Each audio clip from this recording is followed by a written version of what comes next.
Selain mau dongeng para nabi, juga sedikit stand up comedy. Nah, begini. Masalahnya babnya sholawat. Ustaz Manuri sholawatan, Ustaz Yumin sholawatan. Saya tidak kalah juga mau sholawatan. Cerita tentang sholawat. Jadi pada zaman dahulu kala, waduh ini mulai seru ini. Mana pegangannya? Pas cerita nanti kan, ngapunten, saya pegangan.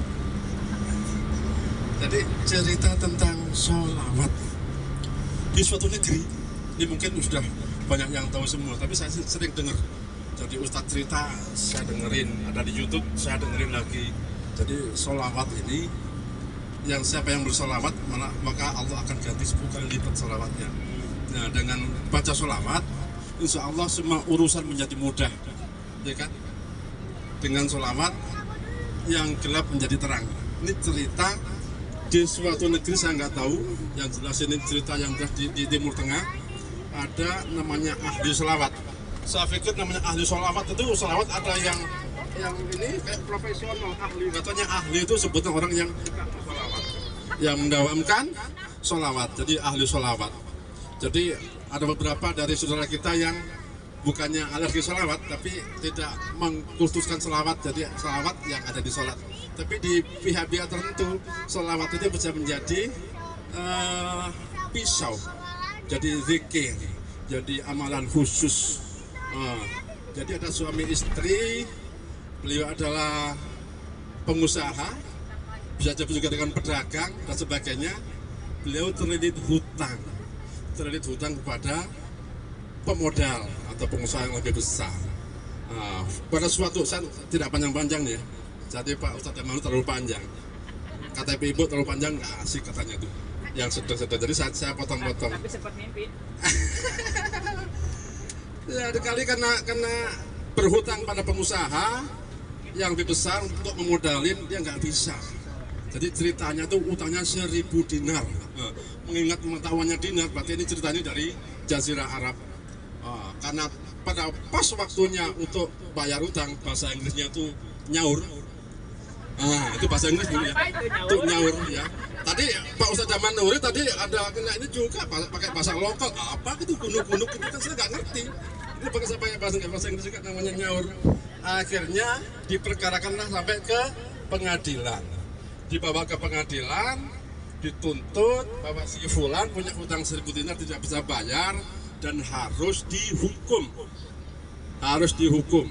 Nah, karena taat pada hukum, Pak Hakim saya siap dihukum, Pak Jaksa saya siap dihukum, saya berhutang dan tidak bisa bayar tepat pada waktunya, gitu ya. Tapi saya minta satu permintaan. Apa fulan permintaanmu? Saya mau pulang, saya mau pamit sama istriku. Saya tadi kesini tidak sempat pamit sama istri, jadi saya pamit sama istri dulu ya, pulang. Lah, ada pesakitan kok minta pulang pamit sama istri. Siapa yang jamin kamu tidak kabur? Kalau sekarang jangankan di pengadilan, di penjara aja kabur, ya kan? Di mobil penjara aja dia bisa kabur, apalagi di pengadilan dan pulang. Nah, karena hakimnya juga termasuk hakim yang soleh, jaksanya juga yang taat pada Allah, makanya dipersilahkan.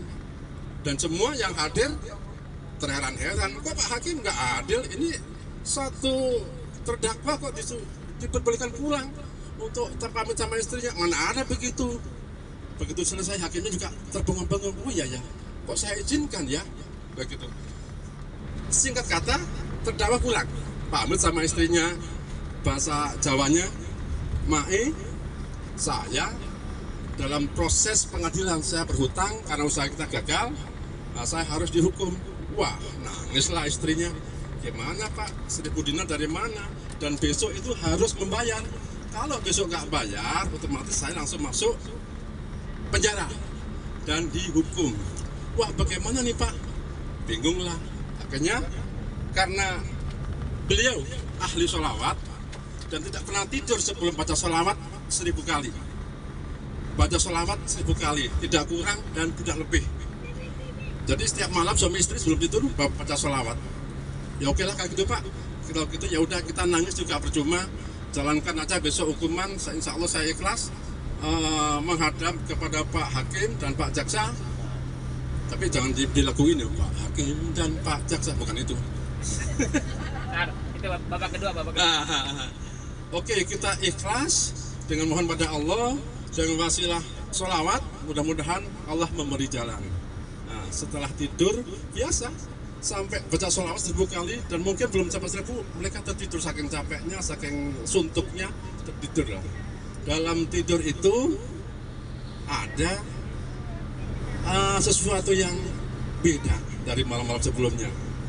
Hadirlah Rasulullah itu dalam mimpinya, suruh ketemuin si Fulan. Hai Fulan, ketemulah, namanya si ini di sini. Dan saya tidak menghafalkan itu.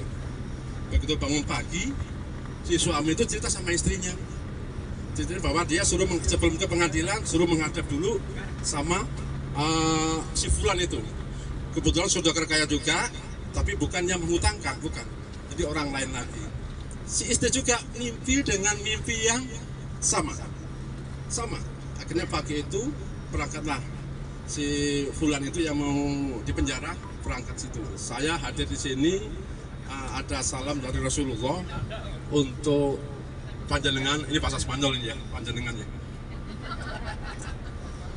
Loh, kok kamu tahu? Ya, bahwa salawat panjenengan, salawat Anda udah pas 1000. Nggak taunya yang orang kaya ini ahli salawat juga. Tiap malam itu tidak kurang dari 1000. Dan dia begitu bangun gelisah. Aku sebenarnya tidur udah sampai 1000 apa belum ya? Bingung, hadirlah si terdakwa tadi. Wah benar, salam dari Rasulullah. Iya benar. Akhirnya dengan senangnya dia bahwa salam dia sudah sampai, Rasulullah itu menyambut. Akhirnya ini sebagai hadiah kamu saya kasih 1000 dinar. Wah seneng buat bayar hutang, nggak jadi penjara. Begitu selesai salam disampaikan, uang 1000 dinar dibawa, berangkatlah dia ke pengadilan. Pak Hakim, saya hadir lagi sesuai dengan janji saya. Kenapa kamu kok hadir? Biasanya orang yang ini kabur. Kenapa? Karena dalam hati saya sudah berjanji, saya tidak akan kabur, saya tidak akan mangkir, karena jaminannya itu Allah dan Rasulnya. Jadi menjaminkan Nabi Muhammad. Oh, kamu begitu? Iya, saya menjamin kalau saya ini saya berani tidak diakui sebagai umat Rasul kalau saya berbohong. Makanya Pak Hakim juga senang gitu. Jadi gimana ceritanya? Ini kayak kepanjangan ini ya? Enggak ya? Nah, gimana ceritanya nih? Kok kamu bisa hadir di sini, memenuhi janjimu padahal kamu kabur? Boleh, itu bisa itu kalau mau kabur. Iya Pak Hakim, karena saya berjanji pada diri saya sebagai jaminan pada Rasulullah, kalau saya mangkir, kalau saya kabur, saya rela dan ikhlas tidak dianggap umat Rasul. Dan itu suatu taruhan yang sangat berat bagi saya. Saya hadir di sini juga menyampaikan pada Pak Hakim bahwa Pak Hakim dapat salam dari Rasulullah dalam mimpinya semalam. Jadi orang-orang yang harus menyampaikan salamnya itu dalam mimpinya itu harus disampaikan. Sampai keluar pada Hakim, Pak Hakimnya nangis. Terima kasih Fulan, saya terima salamnya. Mudah-mudahan Allah ridho. Jadi saya juga sama suka mengamalkan sholawat, dan Pak Hakim ini sebagai imbalan dari saya untuk kamu bayar kepada yang menghutang kamu, kamu saya kasih 1000 dinar. Jadi sudah dapat 2000 dinar. Dan ini untuk istrimu 500 dinar. Jadi Pak Hakim biasanya tuh berangkat sidang nggak bawa duit, itu kok bawa duit itu dengan izin Allah, gitu kan ya. Udah begitu sidang dilaksanakan karena terdakwa sudah pegang duit 1000 dinar dari Hakim, pasti akan dibayarkan dan akan bebas, gitu kan. Begitu sidang dimulai, yang punya hutang angkat tangan, Pak Hakim, sebelum sidang dimulai saya punya saya interupsi, saya izin untuk bicara. Kenapa? Iya, saya semalam ditemui Rasulullah dalam mimpi saya untuk membebaskan hutang dari saudaraku ini, untuk membebaskan hutang dari saudara ini. Jadi beliau ini sudah saya anggap tidak punya hutang dan saya anggap lunas. Ini sebagai hadiah karena selama ini saya berselawat belum pernah dimimpi Rasulullah. Saat ini semalam saya dimimpiin karena menghutangkan pada beliau dan saya menagihnya karena kewajiban yang menghutang itu nagih. dan kewajiban yang hutang harus bayar gitu. Jadi jangan dibalik. Yang punya hutang ditagih marah-marah. Nah, itu. Jadi ngemeng-ngemeng. Jadi akhir cerita terdakwa tadi dapat 3.500 dinar dengan hutang yang 1.000 dinar diikhlaskan, ditambahin 1.000 dan 500 dinar diikhlaskan. Saya bercerita di sini hanya mengulangi cerita dari orang, cerita dari ustadz yang ceramah, cerita dari YouTube dan sebagainya.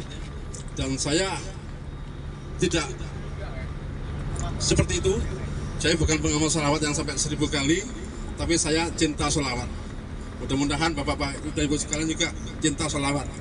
Karena mungkin sholat kita belum sempurna, mungkin sedekah kita belum ikhlas, mungkin amal ibadah kita belum terbaik, tapi kalau sholawat, kata Ustadz Umin, itu pasti diterima. Sholawat pasti diterima. Ya. Jadi orang kalau mau jalan tol, ya, dengan sholat kita belum tentu, dengan sedekah kita belum tentu banyak, tapi dengan sholawat insya Allah nanti Nabi hadir nyari kita. Mana yang dulu umatku yang bersolat pada aku, dicari nanti kita insya Allah pada masa dicari. Karena Nabi Muhammad itu udah masuk surga, nggak enak makan, nggak enak tidur di situ. Ya Nabi, kenapa udah enak-enak sini kok nggak nyaman duduknya, nggak nyaman tidurnya? Ya Allah, saya ini masih kepikiran sama kaum saya, sama umat saya, di mana dia? Karena diizinkan sama Allah untuk mencari di mata mahsyar. Mudah-mudahan kita termasuk orang-orang yang dicari beliau, untuk yang mendapat syafaat beliau dengan kecintaan kepada sholawat, dengan kecintaan kepada Nabi Muhammad SAW, dan dengan ukhuwah seperti ini, silaturahmi. Ini juga ajaran Rasulullah, insya Allah kita bersama-sama, tidak saja dalam sholat, tidak saja dalam kegiatan, tapi juga dalam kesenangan. Ini senang yang diberi dengan silaturahmi pada yang hidup, kiri kanan saudara semua, dan setelahnya ada yang meninggal, insya Allah beliau pejuang Islam. Mari kita bersolawat, mari kita mencintai solawat. Sejatinya satu solawat kita dibalas 10 kali solawat dari Allah untuk kita, dan solawat dari kita adalah doa. Kenapa Nabi Muhammad udah mulia kok masih dibacain solawat, dimintakan sama Allah? Ya ibarat kata kalau bahasa kiai kampung, kalau udah air sudah penuh 1 baskom, kita siram terus dengan doa, dengan solawat. Terus kemana air itu? Insya Allah akan kembali pada kita. Billahi taufiq wa hidayah. Assalamualaikum warahmatullahi wabarakatuh. Jamaah, jamaah.